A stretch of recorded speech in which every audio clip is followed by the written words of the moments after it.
എല്ലാ പ്രിയ സുഹൃത്തുക്കൾക്കും പുതിയൊരു വീഡിയോയിലേക്ക് സ്വാഗതം. നമ്മുടെ നാട്ടില് പോലീസിന്റെ അഴിഞ്ഞാട്ടമാണ് നടക്കുന്നതെന്നാണ് ചില ക്രിയേറ്റേഴ്സ് പറയുന്നത്. ആ പറയുന്ന ആരെന്ന് ചോദിച്ചു കഴിഞ്ഞാൽ ഒന്ന് അഭിറാം സുന്ദർ. അതായത് ഈ അഭിറാം സുന്ദർ എന്ന് പറഞ്ഞാൽ നമ്മുടെ നാട്ടുകാരൻ, നമ്മുടെ പുനലൂരുള്ള ആളായിരുന്നു. പുള്ളിക്കാരനാണ് പുനലൂർ തൂക്കുപാലം കാലാകാലങ്ങളായിട്ട് മറ്റേ പ്രകാശം ലൈറ്റ് ഇലുമിനേഷൻ ബൾബ് ലൈറ്റ് ഒക്കെ വെച്ചുകൊണ്ടിരുന്നത്. പുള്ളിക്കാരന് പല പല പരിപാടികളുണ്ട്. പുള്ളിക്കാരൻ മറ്റേ ഷോർട്ട് ഫിലിംസ് ഒക്കെ ഒരുപാട് അഭിനയിക്കാറുണ്ട്. പുള്ളിക്കാരൻ ഇതേപോലത്തെ ലൈറ്റിങ്ങിന്റെ പരിപാടിയുണ്ട്, സൗണ്ടിന്റെ പരിപാടിയുണ്ട്. പുള്ളിക്കാരൻ ഡിജെയുടെ സെറ്റപ്പാണ്. പുള്ളിക്കാരൻ സ്വന്തമായിട്ട് ഒരു വണ്ടിയുണ്ട്, യൂട്യൂബ് ചാനലുണ്ട്. പുള്ളിക്കാരൻ നല്ല കിട്ടോസ്ക്കാണ്. ഞാൻ ഒന്ന് രണ്ട് തവണ നേരിട്ട് കണ്ട് സംസാരിച്ചിട്ടുണ്ട്. പക്ഷെ പുള്ളിക്കാരൻ എന്നെ ഓർമ്മയുണ്ടാകാനുള്ള സാധ്യത ഞാൻ കാണുന്നില്ല. സംഭവം എന്തെന്ന് ചോദിച്ചു കഴിഞ്ഞാൽ ഈ അഭിറാം സുന്ദർ പത്തനംതിട്ടയില് ഒരു പാർട്ടി, ഒരു ഡി ജെ പാർട്ടി ന്യൂ ഇയറുമായിട്ട് ബന്ധപ്പെട്ട് കണ്ടക്ട് ചെയ്തിട്ടുണ്ടായിരുന്നു. സംഭവം കഴിഞ്ഞിട്ട് ഇപ്പൊ 2 ദിവസമായി. എന്നാലും അങ്ങനെ ഒരു പരിപാടി സംഭവം ഇങ്ങനെ മുന്നോട്ട് പോയിട്ടുണ്ടായിരുന്നു. ഈ സമയത്ത് കുറച്ച് പോലീസുകാർ വന്നിട്ട് പുള്ളിക്കാരന്റെ 1.5 ലക്ഷം രൂപ വില മതിക്കുന്ന ലാപ്ടോപ്പ് തല്ലി അങ്ങോട്ട് പൊട്ടിച്ചു. സിമ്പിൾ പരിപാടി, അവർക്കത് വളരെ സിമ്പിൾ പരിപാടി. പക്ഷെ ഒരു പാവപ്പെട്ട കലാകാരന്റെ വയറ്റത്തടിച്ചിട്ടാണ് ഈ ഒരു പരിപാടി സെറ്റ് ചെയ്തിരിക്കുന്നത്. നമുക്ക് ആദ്യം അഭിറാം സുന്ദറിന്റെ വീഡിയോ തന്നെ കണ്ടു നോക്കാം. പുള്ളിക്കാരൻ തന്നെ ഇതിനെ കുറിച്ച് വളരെ വ്യക്തമായിട്ട് എക്സ്പ്ലെയിൻ ചെയ്യുന്നുണ്ട്. അത് കണ്ടു നോക്കാം. പ്രതിസന്ധികൾ ഉണ്ടാവും. നമ്മൾ അതൊക്കെ തരണം ചെയ്ത് മുന്നോട്ട് പോയെങ്കിലല്ലേ പറ്റുള്ളൂ. ഒരുപാട് ആഗ്രഹിച്ച് കഷ്ടപ്പെട്ടാണ് ഞാനൊരു DJക്ക് വേണ്ടി ഒരു ഗെയിമിംഗ്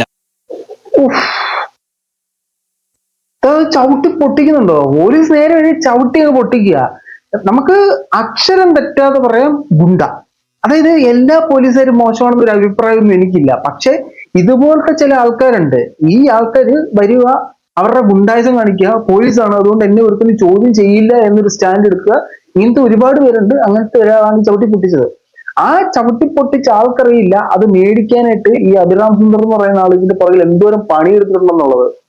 ഈ പുനലൂര് എന്ത് പരിപാടി നടത്തിയാലും അതിനകത്ത് അഭിറാം സുന്ദർ വരും. പുള്ളിക്കാരൻ അതുപോലെ കഷ്ടപ്പെട്ടിട്ടുണ്ട് സോഷ്യൽ മീഡിയ ഹിറ്റ് ആവാനായിട്ട്. ബാക്കിയാണ്. ലാപ്ടോപ്പ് വാങ്ങിയത് ഏകദേശം 1 ലക്ഷം രൂപ അടുപ്പിച്ച് ചിലവായതാണ്. ഇപ്പൊ കണ്ടില്ലേ, എനിക്ക് ന്യൂ ഇയർ സമ്മാനമായിട്ട് കേരള പോലീസ് തന്നെയാണ് ഈ ഒരു പരുവത്തിൽ ഈ ഒരു ലാപ്ടോപ്പ്. നമ്മളെപ്പോലുള്ള സാധാരണക്കാർക്ക് എന്ത് ചെയ്യാൻ പറ്റും? അവര് തന്നെ നശിപ്പിച്ചതിന് അവരുടെ അടുത്ത് പരാതി കൊടുത്തിട്ട് കാര്യമില്ലല്ലോ. ഇത് നമ്മൾ പത്തനംതിട്ടയിലുള്ള ഒരു ക്ലബിന്റെ പരിപാടിക്ക് പോയതാണ്. ആ ക്ലബിന്റെ പേരൊന്നും പറഞ്ഞാൽ ഞാൻ അവരെ ബുദ്ധിമുട്ടിക്കുന്നില്ല. അതായത് ഞാൻ ആദ്യം അവിടെ ചെന്നപ്പോഴേ അവരോട് എടുത്ത് ചോദിച്ചാണ് പെർമിഷനും കാര്യങ്ങളെല്ലാം ഓക്കെ ആണെങ്കിൽ നമുക്ക് DJ ചെയ്ത് അടിപൊളിയാക്കാം. അപ്പോൾ അവർ പറയുന്നത് ഗാനമേള ഇത് കണക്ക് പാപ്പാനി കത്തിന്ന് പിന്നെ DJ നമുക്ക് സമയമുണ്ട്, ഒരു പ്രശ്നമില്ലെന്നാലും. പക്ഷേ അവിടെ എല്ലാം അറേഞ്ച് ചെയ്ത് വന്നപ്പോഴത്തേനും നല്ല ലേറ്റായി. അപ്പോൾ പെർമിഷന്റെ ടൈം കഴിഞ്ഞായിരുന്നു. പക്ഷെ അത് ഞാൻ അറിഞ്ഞില്ല. അങ്ങനെ ആ പെർമിഷന്റെ ടൈം കഴിഞ്ഞതിനെ എന്റെ ഒരു സംശയം എന്ന് പറഞ്ഞാൽ ഈ പ്രോഗ്രാം കണ്ടക്ട് ചെയ്തിട്ട് പെർമിഷൻ, അതായത് പ്രോഗ്രാം നടക്കുന്ന സമയത്താണ് പെർമിഷൻ എടുക്കുന്നത്. ഈ പെർമിഷനൊക്കെ നേരത്തെ കാലം മുൻകൂട്ടി എടുക്കേണ്ടതല്ലേ? ഇതിനകത്ത് സംഘാടകരായിട്ടുള്ള ആളുകളുടെ പ്രശ്നം വലുതായിട്ട് കാണിക്കുന്നുണ്ട്. കാരണം ഇവർ പ്രോപ്പർ ആയിട്ടുള്ള ലൈസൻസും കാര്യങ്ങളും ഒന്നും എടുക്കാതാണ് ഈ പരിപാടി കണ്ടക്ട് ചെയ്തത്. അപ്പൊ ജനങ്ങളെ ബുദ്ധിമുട്ടിച്ചു. ഇപ്പൊ നമ്മൾ കാണുന്ന ഒരുപാട് ഇത്തരത്തിലുള്ള പ്രോഗ്രാംസ് സംഘാടകരുടെ പിഴവുകൾ കൊണ്ട് ചീറ്റിപ്പോകുന്നുണ്ട്. പക്ഷേ ചീത്തവിളി കേൾക്കുന്ന ഉത്തരവാരാ ഇത് നടത്തിപ്പുകാരൻ അല്ലെങ്കിൽ നമ്മൾ കാണുന്ന ആളാണ് ചീത്ത വിളിക്കുന്നത്. വേടന്റെ പരിപാടി സംഘാടകരുടെ പ്രശ്നം കൊണ്ട് പ്രശ്നമായി. ഹനാൻഷയുടെ പരിപാടി സംഘാടകരുടെ പ്രശ്നം കൊണ്ട് പ്രശ്നമായി. ഇത് അതായത് 4 ഓലക്കീറും വെച്ചിട്ട് സംഘാടകർ അല്ലെങ്കിൽ നമ്മൾ ഇവന്റ് മാനേജ്മെന്റ് എന്നും പറഞ്ഞിട്ട് ഇറങ്ങുന്ന ടീംസാണ് പ്രശ്നം. നിങ്ങൾ പ്രോപ്പർ ആയിട്ട് ഇതിന്റെ പിന്നിൽ എന്തൊക്കെ പെർമിഷൻസ് ആണ് എടുക്കേണ്ടത്, എങ്ങനെയൊക്കെയാണ് ഈ സാധനം നടത്തേണ്ടതെന്നൊക്കെ ഉള്ള പ്രോപ്പർ ആയിട്ട് ഡിസൈഡ് ചെയ്തിട്ട് വേണം ഈ പരിപാടിക്ക് ഇറങ്ങാൻ. അല്ലെങ്കിൽ നിങ്ങൾ കാണിക്കുന്ന മണ്ടത്തരത്തിന് അല്ലെങ്കിൽ നിങ്ങൾ കാണിക്കുന്ന ഒരു പിഴവിന് പണി കിട്ടാൻ പോകുന്നത് ഒരു കലാകാരനായിരിക്കും. അയാൾ ഇതിനകത്ത് മനസ്സാ വാച കർണാടക അറിഞ്ഞിട്ടുണ്ടാവില്ല. പക്ഷെ അയാൾക്കായിരിക്കും ഇതിന്റെ സൈഡ് എഫക്ട് മൊത്തം വരുന്നത്. നമുക്ക് ഇതിന്റെ ബാക്കിയാണ്. ഈ സംഭവം സംഭവിച്ചു കഴിഞ്ഞപ്പോഴത്തേന് സംഘാടകരൊക്കെ ഒറ്റ മുങ്ങാങ്കുഴി ഇട്ടങ്ങ് മുങ്ങിക്കൊടുത്തു. പുള്ളി അഭിറാം സുന്ദർ ഒറ്റയ്ക്ക് നേരിട്ട് വന്നു. നഷ്ടം മൊത്തം പുള്ളിക്ക്. നമുക്ക് ബാക്കിയാണ്. തുടർന്ന് അവിടെ ഇച്ചിരി പ്രശ്നങ്ങളൊക്കെ ഉണ്ടായി മാറി. പക്ഷെ പ്രോഗ്രാം നല്ല രീതിയിൽ കയറി വന്നയാ. ഒരുപാട് സ്ഥലത്ത് നമ്മുടെ ഒരുപാട് ഫോളോവേഴ്സ്, ഒരുപാട് ആൾക്കാർ അവിടെ ഉണ്ടായിരുന്നു. അങ്ങനെ നമ്മൾ ഈ ഒരു മാസ്ക് ഇട്ട സാറ് കണ്ടു. ഈ സാറിനെ കണ്ടോടെ ഞാൻ പാട്ട് നിർത്തി കുറച്ചു നേരം കഴിഞ്ഞപ്പോഴാണ് ഈ സാറ് നേരെ വന്നിട്ട് കാല് വെച്ച് നമ്മുടെ ലാപ്ടോപ്പ് ചവിട്ടി പൊട്ടിച്ചത്. പിന്നെ കൺസോളൊക്കെ നശിപ്പിക്കാൻ നോക്കി. അങ്ങനെ കുറച്ച് കാര്യങ്ങൾ സംഭവിച്ചു. അതായത് ഇതിലൊരു ഇവര് ഇങ്ങനെ നേരെ വന്ന് കാല് വെച്ച് ചവിട്ടി പൊട്ടിക്കാനുള്ള സെറ്റപ്പ് ഒക്കെ ഉണ്ട് ഇവർക്ക്. വന്നിട്ട് ഇത് നിർത്തി വെക്കണം, അല്ലെങ്കിൽ ഇന്നതാണ് കാര്യം എന്ന് പറഞ്ഞ് പ്രോപ്പർ ആയിട്ട് പറഞ്ഞ് കമ്മ്യൂണിക്കേറ്റ് ചെയ്ത് ചെയ്യുകയല്ലേ ചെയ്യേണ്ടത്. അതിന് പകരം വന്ന് ചവിട്ടി പൊട്ടിച്ച് നശിപ്പിക്കുക എന്നൊരു സാധനമാണോ? അപ്പൊ പോലീസിൽ തന്നെ ഇങ്ങനത്തെ ഗുണ്ടായുസം ചെയ്യുന്നതിന് ആരുടെ പരാതി കൊടുക്കേണ്ടതെന്ന് പോലും പിടിയില്ല. പൊടിയിരുന്നാൽ ഞാൻ അപ്പോൾ തുണി വെച്ച് തുടയ്ക്കും. അത്രയ്ക്ക് കെയർ ചെയ്യുന്ന സാധനങ്ങൾ ഇവരിങ്ങനെ ചവിട്ടി തെക്കുമ്പോൾ ഉണ്ടാകുന്ന വിഷമം പറഞ്ഞറിയിക്കാൻ പറ്റത്തില്ല. ചിലപ്പം ഈ പറഞ്ഞ പോലെ ഞാൻ പോലീസുകാരെ കുറ്റം പറയില്ല, അവരവരുടെ ഡ്യൂട്ടി ചെയ്തായിരിക്കാം. സംഭവം എന്തെന്ന് പറഞ്ഞു കഴിഞ്ഞാൽ ഞാൻ കണ്ടിടത്തോളം ഞാൻ 1-2 തവണ ഈ അഭിറാം സുന്ദറിന്റെ അടുത്ത് സംസാരിച്ചിട്ടുണ്ട്. പുള്ളി ഒരു പഞ്ചപാവ മനുഷ്യനാണ്. ഇപ്പോ അയാളുടെ ഒരു 1.5 ലക്ഷം രൂപ വില മതിക്കുന്ന ലാപ്ടോപ്പ് ചവിട്ടി പൊട്ടിച്ചു. പുള്ളിയെ കഴുത്തെ പിടിച്ച് വലിച്ചുകൊണ്ട് പോയി ഇൻസൾട്ട് ചെയ്തു. പുള്ളി അത്ര ആൾക്കാരുടെ മുമ്പിൽ പുള്ളിയുടെ പ്രോഗ്രാം ഫെയിലാക്കി. പുള്ളിക്ക് അധികം നാശനഷ്ടങ്ങൾ ഉണ്ടാക്കി, പുള്ളിക്കാരന്റെ സോഷ്യൽ മീഡിയ പേര് നശിപ്പിച്ചു, എന്നിട്ടും പറയുന്നത് അവരവരുടെ ഡ്യൂട്ടി അല്ലേ ചെയ്തത് എന്നാണ് പുള്ളിക്കാരൻ സംസാരിക്കുന്നത്. ഇത്രയും പാവം ഒരു മനുഷ്യനെയാണ് നിങ്ങളൊക്കെ ഇങ്ങനെ ചെയ്തത്. സാറിനെ കണ്ടപ്പോഴേ നമ്മൾ പാട്ട് നിർത്തി ഒരു 2 സെക്കൻഡ് കഴിഞ്ഞതിന് ശേഷമാണ് മറ്റേ സാറ് വന്ന ലാപ്ടോപ്പ് ചോട്ടി പൊട്ടിച്ചത്. പിന്നെ എന്ത് ചെയ്യണമെന്ന് അറിയാൻ വയ്യാത്ത, ഒന്നും പറയാൻ പറ്റാത്ത അവസ്ഥയായി കഴിഞ്ഞല്ലോ. അതിലും വിഷമം എന്ന് പറഞ്ഞാൽ എന്റെ കൂടെ നിൽക്കാൻ ആരും ഇല്ലാതായിപ്പോയി, ഞാൻ ഒറ്റയ്ക്കായിപ്പോയി ഈ സംഭവം. അതിലാണ് എനിക്ക് ഏറ്റവും കൂടുതൽ വിഷമം വന്നത്, പുള്ളിക്കാരൻ ഒറ്റയ്ക്കായിപ്പോയി.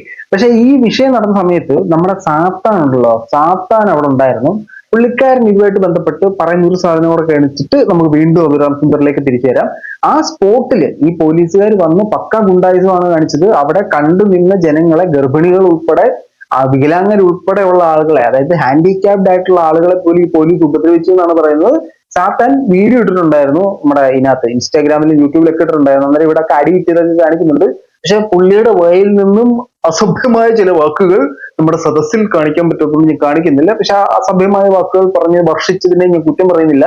കാരണം പുറത്തൊക്കെ വന്നത് തല്ലിക്കഴിഞ്ഞാൽ ഈ വലിയ പ്രിയം ഇത്രമേ താങ്കൾ എന്നെ തല്ലാൻ പാടില്ല കേട്ടോ എന്ന് പറയാൻ പറ്റത്തില്ലല്ലോ, ഇത്ര വിളിക്കാനേ പറ്റത്തുള്ളൂ. പക്ഷെ അത് നമ്മളിവിടെ കാണിക്കുന്നില്ല. ഞാൻ അതിന് പകരം പുള്ളി പറഞ്ഞ വേറൊരു കാര്യം ക്ലബ്ബ് നടത്തിയിട്ടുണ്ടായിരുന്ന കാർണിവൽ ഉണ്ടായിരുന്ന ഇഷ്യൂനെ കുറിച്ച് നമ്മൾ സംസാരിച്ചിട്ടുണ്ടായിരുന്നു. ശേഷം ഇൻസ്റ്റയിലും വീഡിയോ ഇട്ടിരുന്നു. നമ്മൾ കഴിഞ്ഞ ഈ ഒരു വീഡിയോ ഇട്ടതിന് ശേഷം കുറച്ച് ആളുകൾ എനിക്ക് പേഴ്സണലി മെസ്സേജ് കോൾ ചെയ്ത് ചോദിച്ചിരുന്നു, നീ ഓക്കെ അല്ലേ എന്ന്. നിലവിൽ ഞാൻ ഓക്കെയാണ്. കാക്കിയിട്ട ചില ഗുണ്ടകൾ തന്ന സമ്മാനത്തിന്റെ പാടുകൾ ഉണ്ട് എന്നുള്ളതല്ലാതെ വേറെ പ്രത്യേകിച്ച് പ്രശ്നമോ കാര്യങ്ങളൊന്നും ഇല്ല. പിന്നെ പലരും പറഞ്ഞിരുന്നു, എടാ ഇനി നീ സൂക്ഷിക്കണം, പോലീസുകാരാണ് അവർ നിന്നെ പെടുത്തെന്ന് പറഞ്ഞിരുന്നു. ശരിയാണ്, എനിക്കറിയാം. ഞാൻ കഴിഞ്ഞ വീഡിയോയിലും പറഞ്ഞിരുന്നു, വള്ളിയുടെ മേലെ വള്ളിയാണല്ലോ ഞാൻ പിടിച്ച് വെച്ചിരിക്കുന്നത്. അതുകൊണ്ട് തന്നെ പോലീസുകാർ ഒരു അവസരം കിട്ടി കഴിഞ്ഞാൽ തീർച്ചയായിട്ടും പെടുന്നുള്ളത് എനിക്കറിയാം. അപ്പോൾ പല ആളുകൾ വിചാരിക്കുന്നത് അങ്ങനെയാണെങ്കിൽ നിനക്ക് മിണ്ടാതിരുന്നാൽ പോരെന്ന്. അങ്ങനെ പേടിച്ച് മിണ്ടാതിരിക്കുന്ന നിലവിൽ ഞാൻ തീരുമാനിച്ചിട്ടില്ല എന്നുള്ളത് തന്നെയാണ്. പിന്നെ പറയാനുള്ള വേറെ കാര്യം, ചില ഇപ്പം പോലീസുകാരുടെ വേറൊരു നറേറ്റീവ് വരുന്നുണ്ട്. നമ്മളെ സംസാരിച്ച കാര്യങ്ങളോ അല്ലെങ്കിൽ കഴിഞ്ഞ ദിവസം ഇങ്ങനെ ഒരു സംഭവങ്ങളേ ഉണ്ടായിട്ടില്ല, ഇതൊന്നുമേ ഉണ്ടായിട്ടില്ല, അവർക്ക് അറിയേയില്ല എന്നുള്ള രീതിയിലുള്ള വേറൊരു നറേറ്റീവ് വരുന്നുണ്ട്. പിന്നെ ഇൻസ്റ്റയില് സ്വാഭാവികം എന്റെ പേരിലും പണ്ട് ഇതേപോലെ ഒരു കേസ് വരാനുള്ള ഒരു വ്യഗ്രത കാണിച്ചിട്ട് ഇതുപോലെ തന്നെ പ്രത്യേകിച്ച് മറ്റൊക്കെ സംഭവം ഇതേ അനുഭവം എനിക്ക് ഉണ്ടായിട്ടുണ്ട്. അവർക്ക് തോന്നുന്ന അടിച്ചിട്ട് ഒന്നും ചെയ്യാൻ പറ്റത്തില്ല. പക്ഷെ എല്ലാവരും അങ്ങനെയല്ല, ചില ആൾക്കാർ. ഇനി ഈ അഭിരാം സുന്ദർ ഇതുമായിട്ട് ബന്ധപ്പെട്ട് സംസാരിക്കുന്നുണ്ട്. പുള്ളി പറയുന്ന സാധനം എന്ന് പറഞ്ഞാൽ, എന്റെ ഇത് ഇത്ര നാശനഷ്ടം ഉണ്ടായി, എന്റെ ഈ നഷ്ടം പോലീസുകാരെ നികത്തി തന്നാൽ മാത്രം മതി, എനിക്ക് ഒരു പരാതിയില്ല, എനിക്ക് പോലീസുകാരെ ബുദ്ധിമുട്ടിക്കണ്ടാന്ന്. ഇങ്ങനെ ഒരു മനുഷ്യനാണെങ്കിലും ഉപദ്രവിച്ചെന്ന് പറയുമ്പോൾ നമുക്ക് അതോടെ കാണാം. എത്ര പെട്ടെന്നാണ് നിങ്ങളെ നശിപ്പിച്ചെന്ന് വെച്ചാൽ എന്നോട് പറഞ്ഞാൽ അതൊക്കെ എങ്ങനെയാടാ, എന്ത് സിമ്പിൾ ആയിട്ട് പറയുന്നത്. അവർ നശിപ്പിച്ച സാധനം അവർ തന്നെ എനിക്ക് തന്നാൽ തീരുന്ന പ്രശ്നമുള്ളൂ. ന്യൂ ഇയർ ദിനത്തിൽ കേരള പോലീസ് കൊടുത്ത സമ്മാനമാണ് ഇതിൽ. കേരള പോലീസ് അല്ല, ഒരു പോലീസുകാരൻ, 2 പേര് ചേർന്ന് നമ്മുടെ അന്നമാണ് അവർ ഇല്ലാതാക്കി. അന്നത്തിൽ മണ്ണ് വാരിയിട്ടെന്ന് പറയാം. അഭിരാം സുന്ദർ എന്ന് പറയുന്ന ഈ ഒരു കലാകാരനോട് ചെയ്ത ക്രൂരതയാണ്. ഒരു കലാകാരനോടും ഇങ്ങനെ ചെയ്യരുത്. പൈസ പോലും. പുള്ളിക്കാരന്റെ വണ്ടി ഒറ്റ കിടക്കുന്നേ. ഈ വണ്ടി പുനലൂർ ഭയങ്കര ഫേമസ് ആ. പുനലൂർ നാട്ടിൽ ഈ വണ്ടി പോയ എപ്പോഴും അറിയാം അഭിരാം സുന്ദർ പോകുന്നുണ്ടെന്ന്. പുള്ളിക്കാരന്റെ വണ്ടിയാണിത്. ഈ വണ്ടിയിലാണ് പുള്ളിക്കാരന്റെ സകലമാന ചലത്ത എല്ലാം. അതുകൊണ്ട് ഈ വണ്ടി കണ്ട അപ്പോഴേ നോട്ട് ചെയ്യും. കാരണം ഈ പുള്ളിക്കാരൻ യൂട്യൂബിലേക്ക് ഇറങ്ങിയപ്പോഴും ഈ വണ്ടിയൊക്കെ സെറ്റ് ചെയ്തിട്ട് ഇറങ്ങിയത്. പേടിക്കാതെ പത്തനംതിട്ടയിൽ ന്യൂ ഇയർ ദിനത്തിൽ ഒരു DJ പ്രോഗ്രാം സംഘടിപ്പിച്ചു. ഒരു പ്രകോപനവും കൂടാതെ രാത്രിയിൽ പോലീസ് വന്നു. പെട്ടെന്ന് ഒന്നും നമ്മൾ നിർത്താനും ആവശ്യപ്പെടുന്നില്ല, ഒന്നുമില്ല. വന്നു കാലുകൊണ്ട് ഈ ലാപ്ടോപ്പ് ചവിട്ടി പൊട്ടിക്കുകയാണ് ചെയ്തത്. ലാപ്പിന്റെ അവസ്ഥ നോക്കി, ഗെയിമിംഗ് ലാപ്പാണ്. പോലീസുകാരൻ ചവിട്ടി പൊട്ടിച്ച ലാപ്ടോപ്പാണിത്. ഇതിന്റെ DJ ചെയ്യുന്ന ഇതിന് തന്നെ ഏകദേശം 2 ലക്ഷം രൂപ അടുപ്പിച്ച് വിലയുണ്ട്. ഇത് ഈ ലാപ്ടോപ്പിൽ കുത്തിയെങ്കിലേ വർക്കാവുള്ളൂ. ഇവിടുത്തെ സാധനം പൊട്ടി. ഇതിൽ കുറെ നല്ല ഇടിയൊക്കെയാണ് സാർമാർ ഇടിച്ചത്. ഇവർക്ക് അല്ലെങ്കിൽ വന്നിട്ട് പറയാം പെർമിഷൻ ഇല്ല, അല്ലെങ്കിൽ സമയം കഴിഞ്ഞു, നിങ്ങൾ നിർത്തുന്ന പറഞ്ഞാൽ എനിക്ക് സന്തോഷം, നമുക്ക് നിർത്താം. പൊന്നു സാറിന് ഇങ്ങനെയാണോ വന്ന് തല്ലിപ്പൊട്ടിക്കുന്നത്? ഇത് നമ്മൾ അനാഥരല്ല, ഗുണ്ടകളുമല്ല. സംഭവം ഓർക്കണം. ഇങ്ങനല്ല, നിങ്ങൾക്ക് പ്രോപ്പർ ആയിട്ടുള്ള ഒരു പ്രോട്ടോകോൾ ഒക്കെ ഉണ്ടെന്നാണ് ഞാൻ വിശ്വസിക്കുന്നത്. എന്താണ് സംഭവം എന്ന് പിടിയില്ല. കഴിഞ്ഞ ദിവസം ഞാൻ സീക്രട്ട് ഏജന്റ് വീഡിയോ ഇട്ടിട്ടുണ്ടായിരുന്നു. പുള്ളി അപ്പൊ ഇതിനെ കുറിച്ച് കുറെ കാര്യങ്ങൾ പറയുന്നുണ്ട്. അത് ഇന്ന ഏരിയ എന്നുള്ള ആളുകളാണ്, ഇന്ന ക്യാമ്പിൽ നിന്നുള്ള ആളുകളാണ്, അവർക്കൊന്നും പ്രശ്നമില്ല എന്നൊക്കെ പറഞ്ഞിട്ട് അത്തരം വ്യക്തമായ കാര്യങ്ങളൊന്നും എനിക്കറിയില്ല. ഏതായാലും ഇത് ഭയങ്കര വിഷയമായ സ്ഥിതിക്ക് നമ്മുടെ മുഖ്യമന്ത്രിയുമായിട്ട് ബന്ധപ്പെട്ട് ഇതിന്റെ ഒരു സാധനം വന്നിട്ടുണ്ടായിരുന്നു. പത്തനംതിട്ടയിൽ DJ ആർട്ടിസ്റ്റിന്റെ ലാപ്ടോപ്പ് ചവിട്ടിത്തെറിപ്പിച്ച സംഭവം അന്വേഷണത്തിന് നിർദ്ദേശം നൽകി മുഖ്യമന്ത്രി. അന്വേഷണത്തിൽ ഒന്നും പറയാൻ പോകുന്നില്ല, കാരണം പുള്ളി തന്നെയാണ് ഈ ആഭ്യന്തരമന്ത്രി. അത് ആയതിനാൽ എന്റെ പോലീസുകാരൻ ഇന്നാൾ ചെയ്ത് തോന്നിയതും കാണിച്ചു പുള്ളിക്കാരൻ ഒരിക്കലും പറയാൻ വഴിയില്ല. അങ്ങനെ പറയാൻ ധൈര്യമുള്ള ഒരേ ഒരാളെ ഞാൻ കണ്ടിരിക്കുന്നത് ഗണേഷ് കുമാറിനെയാണ്. പുള്ളിയുടെ ആൾക്കാരെ തന്നെ കുറ്റം പറയുന്നത്, അല്ലാതെ വേറെ ആരും ഒന്നും സംഭവിക്കാൻ പോകുന്നില്ല. ഏതായാലും പറ്റുമെങ്കിൽ ഈ പറഞ്ഞ നമ്മുടെ അഭിരാം സുന്ദറിന്റെ ലാപ്പിനുള്ള പരിഹാരം ചെയ്ത് കൊടുക്കുക. അയാളുടെ അന്നം മുട്ടിച്ചിട്ടല്ല പോലീസുകാരൻ പണിയെടുത്ത് അന്നം ഉണ്ടാക്കേണ്ടതെന്ന് മനസ്സിലാക്കുക. എന്തായാലും ഈ വിഷയത്തിൽ നിങ്ങളുടെ അഭിപ്രായം തീർച്ചയായിട്ടും കമന്റ് ബോക്സിൽ കമന്റുകളായി രേഖപ്പെടുത്തുക. മറ്റൊരു